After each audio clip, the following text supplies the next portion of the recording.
Zombie apocalypse.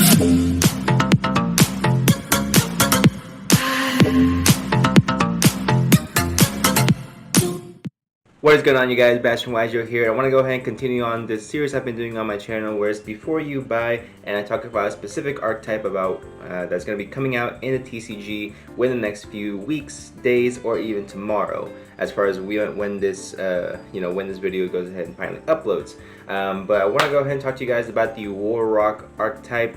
It's TCG exclusive now. The Warrock archetype, as you know, as I'm sure all of y'all are aware by now, it's a very battle phase centered archetype. Now, the only issue with having a battle phase centered archetype is that outside of the battle phase, so the majority of your turn, it really doesn't do much of anything. And that's a really big concern, and normally I go into pros and cons, but realistically, I'm just going to say this right now. Should you buy this archetype? Hey, don't do it. Don't do it. So like you just heard me say 2 seconds ago, it's very clunky. And I haven't play testing this, of course. I've been trying to go ahead and figure out the best way to go ahead and do it. And this deck list is actually the best that I was able to go ahead and come up with. So personally, I'm not a fan of when a deck needs very powerful, expensive cards in order to be good. So something like I've expressed how much I like the Crankhead archetype, and that's because it doesn't need triple tactic talents or lightning storm in order to be really good, or forbidden droplets. It will help boost it, but it can do well without these cards. Anyway, so as far as the Warrock archetype, I will give it a very big pro that it is able to go ahead and swarm the field with monsters relatively easy. And with the field spell and everything, it does center around Earth warriors.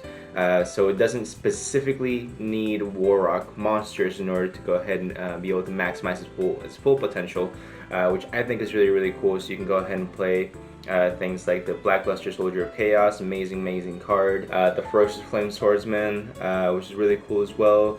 Ningirsu, World Chalice Warrior, all really good cards, so you can go ahead and incorporate into this deck. Now, of course, the main card of this deck is going to be its field spell, which is going to be Warrock Mountain. This card's absolutely nuts. It has like a Trickstar Light Stage type effect, where it says on activation, search a card. That alone, any field spell is really good. That means you're able to add that consistency. You can add whatever Warrock monster you need to your hand. It also adds as a protection in case one of your Warrock monsters will be destroyed by battle.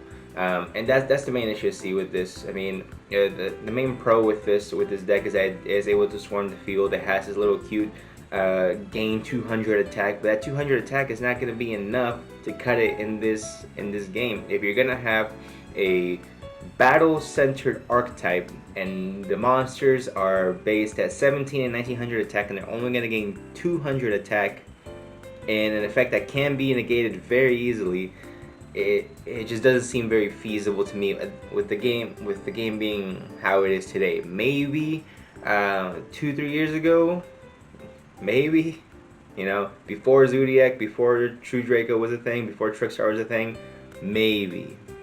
But even then, just being unable to really set up negations or set up any type of counter or interruption on your opponent's turn, anything like that, that's where I really see the issue comes in. And the boss monster itself is just very underwhelming.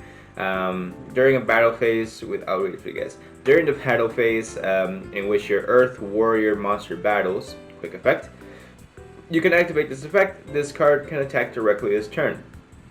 2700 attack. Not bad. Not the best. Not bad. I mean, there's so many other boss monsters that are stronger than this. This is a battle center archetype. If this were like 3600 or 3800 attack, alright, you're taking away half your opponent's life points essentially just by one attack. That's a lot better. 2700 attack, even with the 200 attack boosts that you get, the most I've seen this guy is at like 33, 35 maybe, but that's with all the attack boosts. So Anyway, so Titan attack directly this turn. Also, all Warrock monsters you currently control gain 200 attack until the end of your opponent's turn, which is cool because they do keep that attack bonus on your opponent's turn, but it's 200 attack, and it doesn't protect itself. While this card's in your hand or GY, when your Earth Warrior monster is destroyed by battle, you can special summon this card. Destroyed by battle. So essentially, if you Raigeki this guy's entire board, or if you, I don't know, if you're playing even Satellar Knights, you play Satellar Knight, Deltros, detach, pop a card, whatever it might be, anything that pops cards, this archetype doesn't do anything towards, and that's the real issue I'm seeing with it. I mean, I do see that it's a fun deck. I see it below Rogue status, which really brings down my excitement for, I guess, a set like Blazing Vortex, to be perfectly honest with you guys. And I've seen, like, House of Champs saying that the prices, of course, are record low, and I mean, I get it, because essentially there's no real, I don't know. As far as the archetypes I see, I have a little, my whiteboard. I mean, the real archetypes are going to be coming out of this are going to be S-Force, Spriggans, and Armed Dragon, and then Warrock. Spriggans, that video is going to be really exciting because I actually really like that archetype. I think it's nuts. But Warrock and Armed Dragon is, I just feel like Konami could have done so much better with this. Yeah, that's pretty much it going to be for my analysis of Warrock. It's pretty much like 5 minutes of me shitting on it. It's just, it has some cool interactions, but when I have to, I actually feel like I have to play 2 if not 3 Lightning Storm, 2 if not 3 Triple Tactical Talents, 2 if not 3 Part of Extravagance, just to make sure that this deck is able to have an advantage or come back in some way. That means the archetype itself is not doing it for itself, you know? And that's the real main issue I see with this, guys. And this is probably going to be a bit of a shorter video than most of my before you buy, but essentially it's cool. It's I mean, I like the artwork. It's pretty. Reminds me of Horizon Zero Dawn. If you know those who have played that game, even though it's more like caveman-y, so it should really be more like Conan Exiles. If y'all have played that game. But yeah, I mean, let me know what you guys think about the Warrock archetype down below. If I am wrong, I'm wrong, you know. But I really just I'm not seeing it. Even this continuous spell, it says I'm gonna control 1 Warrock ordeal period. So I can only control 1 of this card. When this card is activated, puts 3 counters on it. So we're going back to the counter mechanic, which is slow as shit. And then when your Warrock monster destroys an opponent's monster by battle and sends it to the GY, the graveyard, you can remove 1 counter from this card, and if you do, draw 1 card.